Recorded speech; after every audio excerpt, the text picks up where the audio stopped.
பிறந்தநாளை முடிச்ச கையோட நடிகர் ரஜினிகாந்த் எங்க போயிருக்காரு பாருங்க. வெளியான புகைப்படம். ஆரம்பத்துல கடினமா இருந்துச்சு கிசுகிசுக்கள் குறித்து மனம் திறந்த மிருணால் தாக்கூர். ஐஸ்வர்யா ராயோட விவாகரத்தா இனியும் பொறுத்திருக்க முடியாது, டென்ஷனான அபிஷேக் பச்சன். என் திருமணம் அப்படித்தான் நடக்கும், ஸ்ருதி ஹாசன் சொன்ன விஷயம். முதல் நாள் ரீ ரிலீஸ் வசூல்ல மாஸ் காட்டின ரஜினியின் படையப்பா, தெரிக்கும் வசூல். வாய்ப்பு தரணும்னா இதை செய்யுங்கன்ற இயக்குனர், உண்மையை உடைத்த பிரபல நடிகை. சினி வட்டாரங்கள்ல என்ன நடக்குதுன்னு இந்த தொகுப்புல விரிவா பார்க்கலாம். Welcome to cine snacks.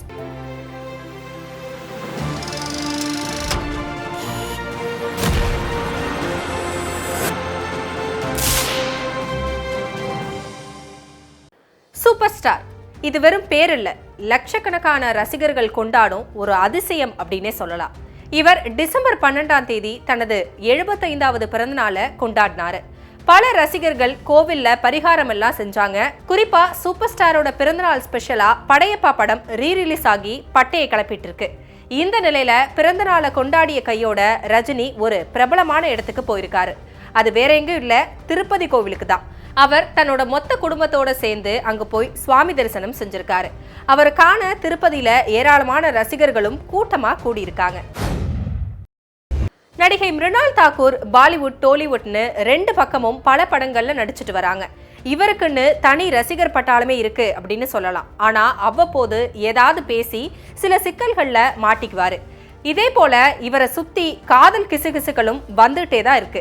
முதல்ல நடிகர் தனுஷும் இவரும் காதலிக்கிறாங்கன்னு சொல்லப்பட்டுச்சு. அதுக்கப்புறம் அதுல உண்மை இல்லை அப்படின்னு தெரிஞ்சதும் இப்போ கிரிக்கெட் வீரர் ஸ்ரேயாஸ் ஐயரோட கிசுகிசுக்கப்பட்டுட்டு வராரு. குறிப்பா அடிக்கடி ரெண்டு பேரும் டேட்டிங் செய்யறதாவும் ரகசியமான சந்திப்புகள்ல ஈடுபடுவதாகவும் சொல்லப்பட்டுச்சு. இதுக்கிடையில தான் சமூக வலைதளங்கள் வரும் கிசுகிசுகள் பத்தி மிருணால் தாக்கூர்ட்ட கேட்கப்பட்டது. அதுக்கு அவர் பதிலளிக்கும் போது, பிரபலங்கள் அப்படின்னாலே விமர்சனங்களை சந்திச்சு அதை எதிர்கொண்டுதான் வாழணும். ஆரம்பத்துல எனக்கு கடினமா இருந்துச்சு, இப்போ இவ்வளவு தானேன்னு பழகிடுச்சு. விமர்சனங்களை பொருட்படுத்தவே மாட்டேன், எந்த விமர்சனமும் என்னை பாதிக்காதுன்னு சொல்லியிருக்காங்க.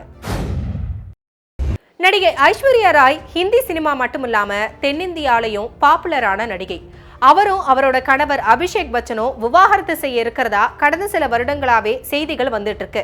இருந்தாலுமே அந்த வதந்தி பத்தி அவங்க ரெண்டு பேருமே எந்த விதமான விளக்கமோ மறுப்போ தெரிவிக்காம இருந்தாங்க. இந்த நிலையில அபிஷேக் பச்சன் இது பத்தி முதல் முறையா ஒரு பேட்டியில கோபமா பேசியிருக்காரு. அதுல திருமணத்துக்கு முன்னாடி எங்களோட திருமணம் எப்போன்னு பேசினாங்க, அதுக்கப்புறமா இப்போ விவாகரத்து எப்போன்னு பேசுறாங்க, இதெல்லாம் குப்பை. என்னை பத்தி ஐஸ்வர்யாவுக்கு தெரியும், அவரை பத்தி எனக்கு தெரியும். மகிழ்ச்சியான குடும்பத்துல இருக்கோம், அதுதான் முக்கியம். கிசுகிசுல உண்மை இருந்தாதான் அது என்ன பாதிக்கும். என் குடும்பத்தை பத்தி பேசினா நான் சும்மா இருக்க மாட்டேன். இந்த பொய்க்கு இதோட முற்றுப்புள்ளி வச்சிடுங்கன்னு கோபமா பேசியிருக்காரு. ஸ்ருதி ஹாசன் கமல்ஹாசனோட மகள் அப்படின்ற அடையாளத்தோட சினிமாவில் நடிகையா அறிமுகமானாங்க. இப்போ தமிழ், தெலுங்கு, ஹிந்தின்னு பல மொழிகள்ல நடிச்சு தனக்குன்னு ஒரு அடையாளத்தை உருவாக்கியிருக்காங்க. இப்போ 39 வயசாகும் அவர் இதுவரை திருமணம் செய்யாம தான் இருக்காங்க. இருந்தாலுமே இதுக்கு முன்னாடி 2 முறை காதலிச்சு அதன் பிறகு பிரேக்கப் செஞ்சிருக்காங்க. அவர் காதலருடன் இருக்கும் போட்டோவை இன்ஸ்டால வெளியிட்டு வந்ததும் எல்லாருக்கும் தெரிஞ்சதுதான். இந்த நிலையில திருமணம் செஞ்சுக்கிறது பத்தி சமீபத்துல ஸ்ருதிஹாசன் பேசியிருக்காரு. அதுல மக்கள் பிரம்மாண்டமா தான் திருமணம் செய்வோன்னு வீண் செலவு செய்யறாங்க அப்படின்னு சொல்லியிருக்காங்க. மேலும் தான் ஒருவேளை திருமணம் செஞ்சா அதை பதிவு திருமணமா தான் எளிமையா ரெஜிஸ்டர்ட் ஆபீஸ்ல செஞ்சுக்குவேன் அப்படின்னு சொல்லியிருக்காங்க. ஸ்ருதிஹாசன் சொன்ன இந்த விஷயம் இப்போ இணையத்துல வைரலாகிட்டு வருது. நடிகர் ரஜினி நேத்து, அதாவது டிசம்பர் 12ஆம் தேதி 75வது பிறந்தநாளை கொண்டாடினாரு. அவருக்கு பிரபலங்கள் ரசிகர்கள்னு வாழ்த்து மழை பொழிஞ்சு வந்தாங்க. இந்த நாள்ல ரஜினியோட 50 ஆண்டுகள் சினிமா பயணத்தின் பொன்விழாவாகவும் கொண்டாடப்பட்டுச்சு.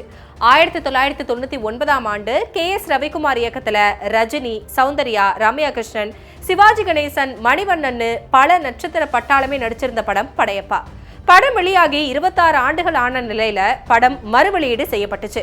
அதோட இதுவரை ரசிகர்களுக்கு தெரியாத படையப்பா படத்தின் பல சீக்ரெட்டுகளை ரஜினி வெளியிட்டு இருந்தாரு. ரஜினி படம் ரிலீஸ் ஆச்சுனாலே பாக்ஸ் ஆபீஸ் கலெக்ஷன் பத்தி சொல்லவா வேணும்.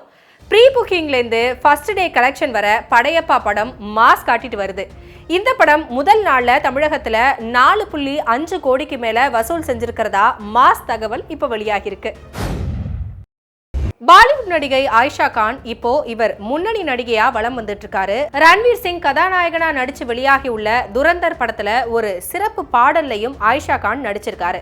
ஆனா அவரோட தொழில் வாழ்க்கையின் ஆரம்ப நாட்கள்ல அவரோட தோற்றம் பத்தி நிறைய எதிர்மறையான கருத்துக்களை பெற்றாரு. சமீபத்துல ஒரு நேர்காணல்ல ஆயிஷா இத பத்தி வெளிப்படையா பேசியிருக்காங்க. அவர் சொல்லும் போது, என்னோட ஆரம்ப கட்டத்துல ஒருவர் என்னோட மூக்க சரி செய்ய சொன்னாரு. நான் ஆச்சரியப்பட்டேன். எனக்கு என்னோட மூக்கு மிகவும் பிடிக்கும். அறுவை சிகிச்சை செய்ய சொல்ல அவர் யாரு? இதே போல நான் ஒரு திகில் படத்துக்கான ஆடிஷனுக்கு போனேன். அந்த படத்தோட இயக்குனர் ஒரு பிரபலமான இயக்குனர். ஆடிஷன் முடிஞ்சிருச்சு. அங்க இருந்தவங்க என்ன நிச்சயமா தேர்ந்தெடுப்பாங்க அப்படின்னு சொன்னாங்க. அப்போ நான் மிகவும் மகிழ்ச்சியா இருந்தேன். ஆனா அதே நேரத்துல இது ஒரு திகில் படம் அப்படின்றதுனால பரவாயில்ல, இல்லைன்னா என்னோட பற்களை சரி செய்யணும்னு அந்த இயக்குனர் சொன்னாரு. அது என்ன மிகவும் காயப்படுத்தினதா இருந்துச்சுன்னு சொல்லியிருக்காங்க. இதே மாதிரி இன்னும் நிறைய சினி அப்டேட்ஸோட அடுத்த எபிசோட்ல சந்திக்கிறேன். செய்திகளை உடனுக்குடனும் துல்லியமாகவும் தெரிந்து கொள்ள சப்ஸ்கிரைப் பண்ணுங்க.